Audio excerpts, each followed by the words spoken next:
सर्वत्र विराजमान उनको बंद करो। परम पूज्य बाबा जय गुरुदेव जी महाराज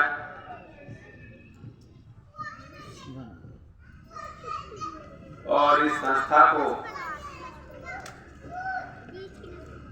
वर्तमान में संभालने वाले श्रद्धेय पूज्य महाराज जी, हमारे बीच उपस्थित दिल्ली संगत के उपाध्यक्ष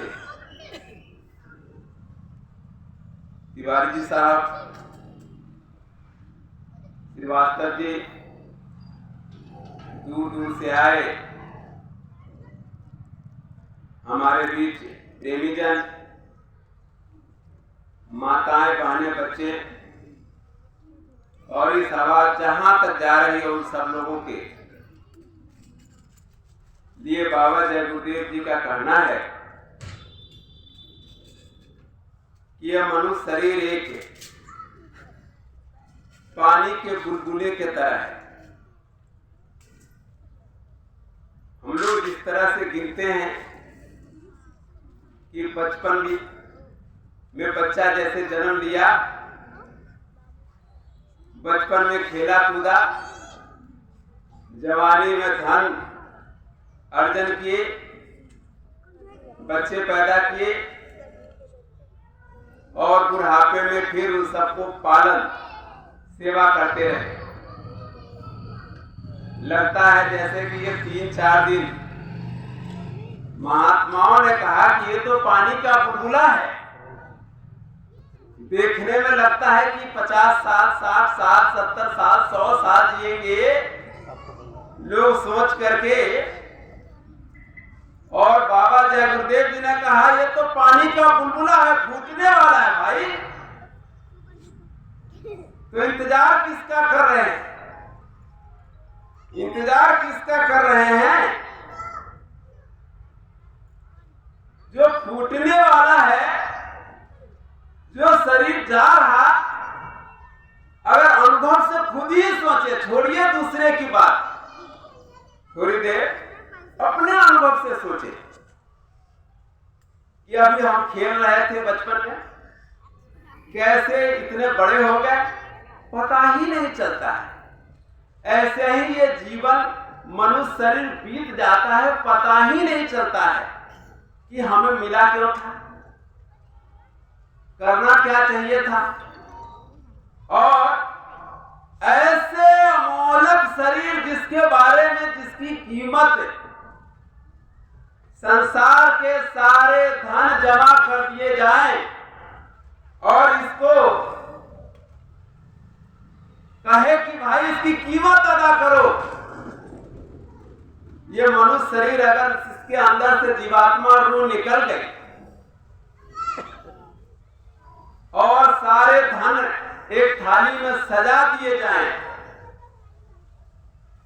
और कहा जाए कि भाई इसमें और रूह जीवात्मा आ जाओ, इस धन को ले लो, इसके बदले में इसमें फिर से दोबारा जीवात्मा रूह आ जाए, जिंदा हो जाओ, नहीं हो सकता। तो फिर कीमती क्यों है भाई? तो कहते हैं कीमती इसलिए है कि ये जिसको हम घर मान रहे हैं, जिसको अपने सगे संबंधी परिवार मान रहे हैं कि ये अपना है, ये वास्तव में अपना है ही नहीं। जिसको छोड़कर जाना पड़े, जिसके साथ रहने में, जिसके साथ जीने में दुख, कष्ट, बीमारी, परेशानी, जन्मने में दुख, मरने में दुख, हर बात में शंका कि ये होगा कि नहीं होगा, संदेह लगा है, कोई पक्का नहीं है। घर से निकल रहे हैं, वापस घर तक आएंगे कि नहीं शाम तक, ये भी गारंटी नहीं है। जहां हर चीज में संदेह है, शंका है, परेशानी है, दुख है, कष्ट है, चाहे छोटा बच्चा हो, जवान हो, बूढ़ा हो, जिसके चेहरे पर देखिए कोई ना कोई बीमारी, कोई निरोग नहीं, कोई सुखी नहीं। तो फिर ये मनुष्य शरीर की इतनी कीमत क्यों आंका गया?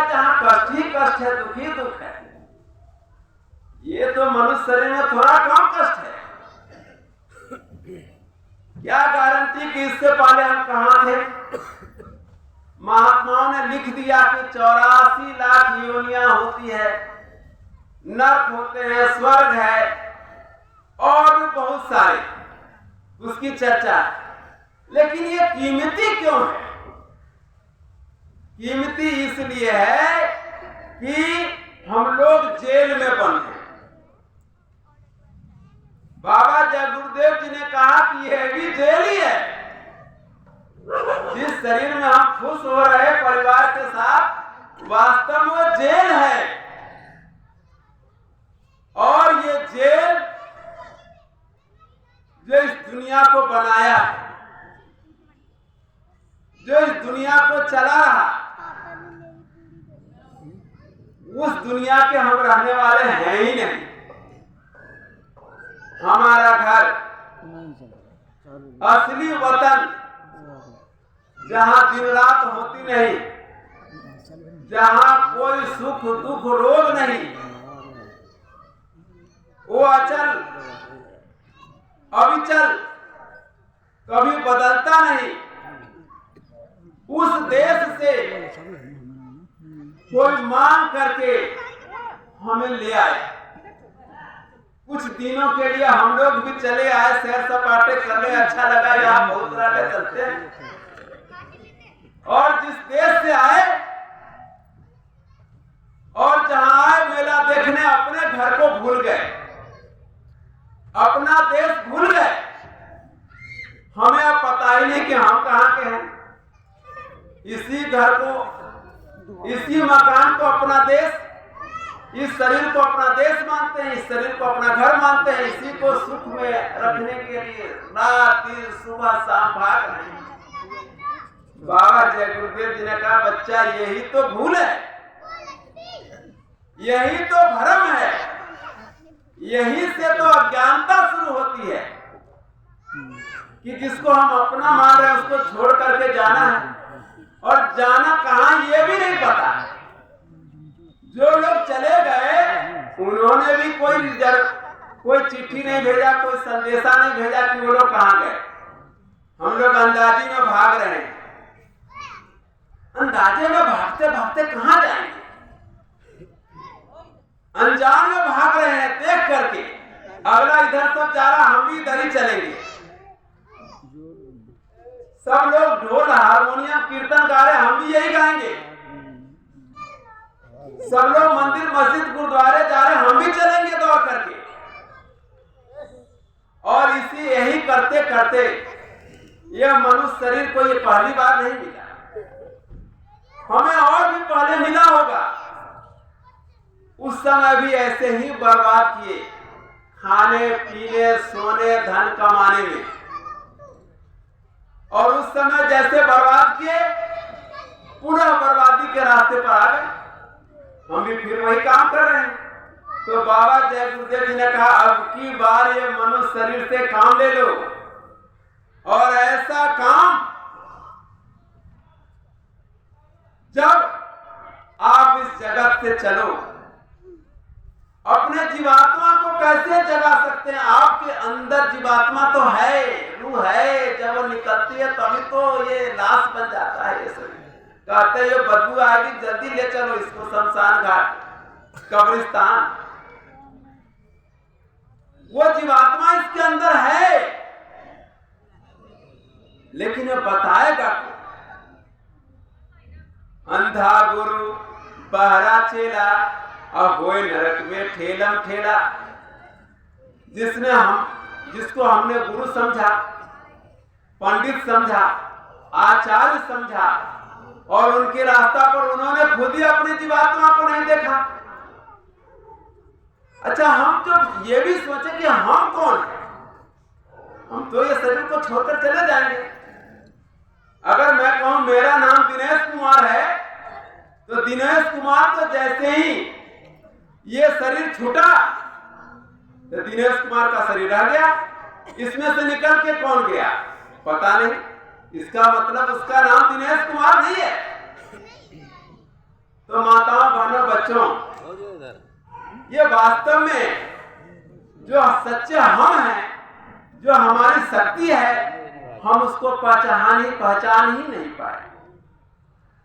और ना पहचानने के चक्कर में हमारा जीवन बीतता चला जा रहा है। घर, मकान, दुकान, सामान को सजाने में व्यर्थ जा रहा है और हम लोग इसके लिए सब कुछ करने को तैयार हैं। एक छोटी सी कहानी सुनाऊंगा, उसके बाद हमारे अध्यक्ष जी बैठे हैं, उनको सुनने के लिए आप सब लोग दूर दूर से आए हैं। एक महात्मा जी जंगल में रहते थे, अपनी वही आराधना, भगवान का सच्चा भजन, खुदा की सच्ची इबादत अपनी कुटिया में करते थे। लोग रास्ते से आते थे, जाते थे, जानते थे महात्मा जी हैं। एक लकड़हारा था, वो भी शहर से उस रास्ते जंगल में जाता था, लकड़ी को काटता था और शहर में जाकर बेचता था। हमेशा का काम था, रोज का काम था। महात्मा जी ने कहा, अरे सुनो सुनो सुनो इधर, तुम तो लकड़हारे हो ना, तो लकड़ी रोज बेचते हो, ले जाते हो काट के। हाँ महाराज, मैं वही लकड़हारा हूं। अच्छा, मैं तो तुम्हें रोज देखता हूं। उन्होंने कहा, अरे तुम लकड़ी कब तक बेचोगे? महाराज मैं क्या करूं, मेरे तो यही काम आता है, लकड़ी काटना, शहर में बेचना। अरे लकड़ी कब तक बेचोगे इस तरह से सस्ता लकड़ी? जहां तुम जंगल में काटने जाते हो, वहीं बगल में चंदन की लकड़ी है, चंदन का लकड़ी का बाग है। तुम उस चंदन की लकड़ी को क्यों नहीं काटते? महाराज मुझे तो पता ही नहीं, आपको बताया नहीं, आपको पता ही नहीं। अरे मैं बता रहा हूं ना, वो जो तुम जाते हो वहीं बगल में दाहिने तरफ है, चंदन का बाग है, जंगल। अब वहां जाना, वहां से चंदन की लकड़ी काटो, जंगल में बेचो, शहर में बेचो। अब लकड़हारा को क्या चाहिए? जो सामान्य लकड़ी काटता था, वो चंदन की लकड़ी मिला, चंदन की लकड़ी रोज काट के ले जाता था, शहर में महंगे दाम में बेचता था। धनवान हो गया, अमीर हो गया, शहर में उसका बड़ा नाम हो गया। लेकिन उसका काम था रोज जाना, चंदन की लकड़ी लाना, शहर में बेचना काट करके। फिर महात्मा एक दिन दिखाई दिए, तो महात्मा जी के दर्शन करने चला गया। तो महात्मा ने कहा, अरे तुम तो वही लकड़हारा हो ना, जो लकड़ी काट कर बेचते थे, अब चंदन की लकड़ी काट कर बेचते थे। हाँ महाराज मैं वही हूं। अरे तुम चंदन की लकड़ी कब तक काट के बेचते रहोगे? तो अरे महाराज अब क्या करो? अरे तुम जहां चंदन की लकड़ी काटते हो, वहीं बगल में चांदी की खान है, चांदी की। तो चांदी निकालो, बेचो। वो तो और खुश हो गया, महाराज इससे वो चांदी की खान, मुझे तो पता ही नहीं जंगल में। कि हाँ वही तुम जाते हो, थोड़ा सा आगे बढ़ना, बाईं तरफ चांदी का खान है। अब उससे क्या चाहिए? अब वो चंदन की लकड़ी काटना छोड़ दिया, अब चांदी की खान से चांदी निकालता था, शहर में चांदी के जेवर बनाता था, बेचता था। अब तो और अमीर हो गया, बड़े बड़े सेठ उसके सामने छोटे हो गए। लेकिन काम था वही चांदी का, जंगल से लाना, शहर में बेचना। फिर एक दिन आना जाना, महात्मा जी का दर्शन हो गया, गया महात्मा जी का पैर छुए, महाराज अरे तुम तो वही लकड़हारा हो ना, जो जंगल में लकड़ी काटते थे, चंदन बेचते थे, अब तो चांदी बेच रहे हो? हाँ महाराज, हाँ चांदी बेच रहे हैं। अरे कब तक चांदी बेचोगे तुम? अरे चांदी कब तक बेचोगे? महाराज मैं क्या करूं, मुझे तो यही पता है, आपने बताया। कहा कि अरे जहां तुम चांदी की खान में चांदी निकालते हो, वहीं थोड़ा आगे बढ़ जाना, दाहिने तरफ सोने की खान है। हैं? महाराज सोने की खान है? हाँ, अरे वहीं सोने का खान है। अब उसको क्या चाहिए? चांदी छोड़ करके तुरंत सोने की खान से सोना निकालता था, शहर में जाकर के सुनारों को सोना सप्लाई करता था, तो बहुत अमीर हो गया। लेकिन काम वही था, जंगल से सोना लाना, शहर में सप्लाई करना। फिर महात्मा जी कुछ दिनों से दर्शन दिए, पहुंच गया, महात्मा जी के पांव छुए, तो महात्मा जी कहा, अरे तुम तो वही वही लेकर हारा होगा जो चंदन की लकड़ी अब चांदी बेचते हो, अब सोने बेचने लगे। हाँ महाराज हाँ। अरे तुम सोना कब तक बेचो? अरे महाराज अब क्या करूंगा? तो कह रहे अरे तुम वहीं जाते हो आगे, थोड़ा सा और आगे चले जाना, लेफ्ट साइड में बाएं तरफ हीरे का खान है, हीरे का खान है। अब तो और घबरा गया। अरे महाराज मुझे तो पता ही नहीं, मैंने तो इतने साल से जंगल में आते रहे, लेकिन मुझे क्या पता। हाँ तो अब हीरा लाता था और सप्लाई सुनारों को हीरा का करने लगा। बहुत दिन बीत गया, बहुत अमीर हो गया, तो सोचा कि चलो महाराज से दर्शन करते हैं। महाराज जी के पास पहुंच गया। महाराज जी से कहने लगा कि महाराज जी देखते कर रहे तुम तो अब तो हीरा बेचते हो।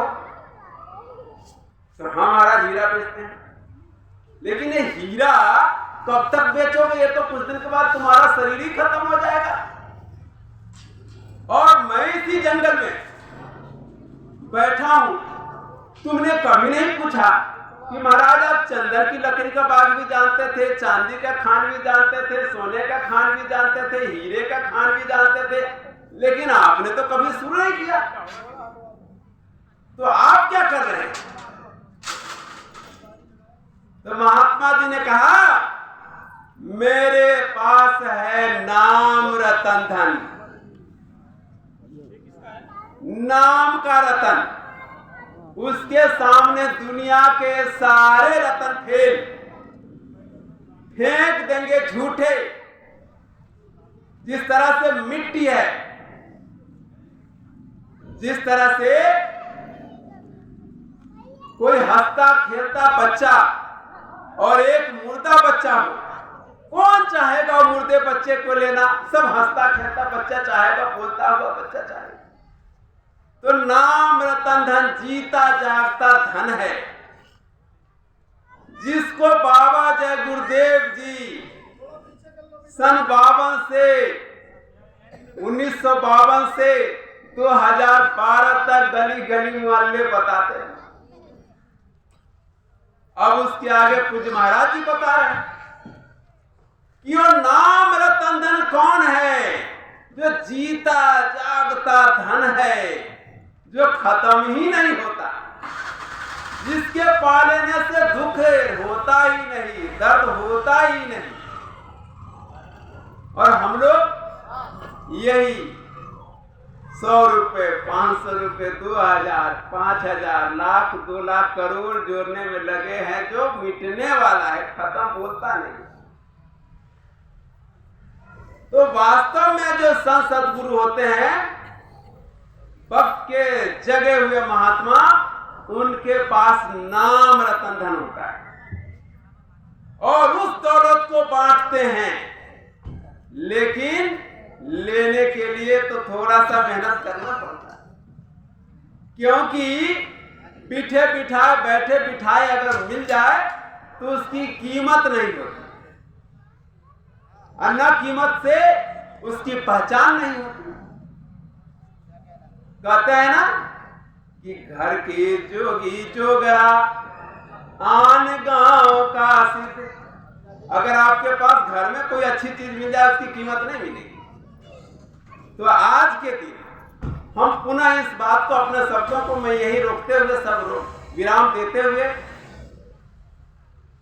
थोड़ा सा अपने शरीर को, अपनी जीवात्मा पर दया करके सत्संग स्थल पर आइए।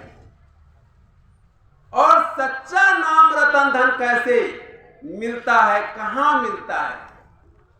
न मंदिर में मिलता है, न गुरुद्वारे में, न मस्जिद में, क्योंकि यहां तो रोज सुबह सब हम लोग जाते हैं, वही बतासा वाला प्रसाद लेके आ जाते हैं, लड्डू पेड़ा, और सोचते हैं हमको मिल गया, खुश हो जाते हैं।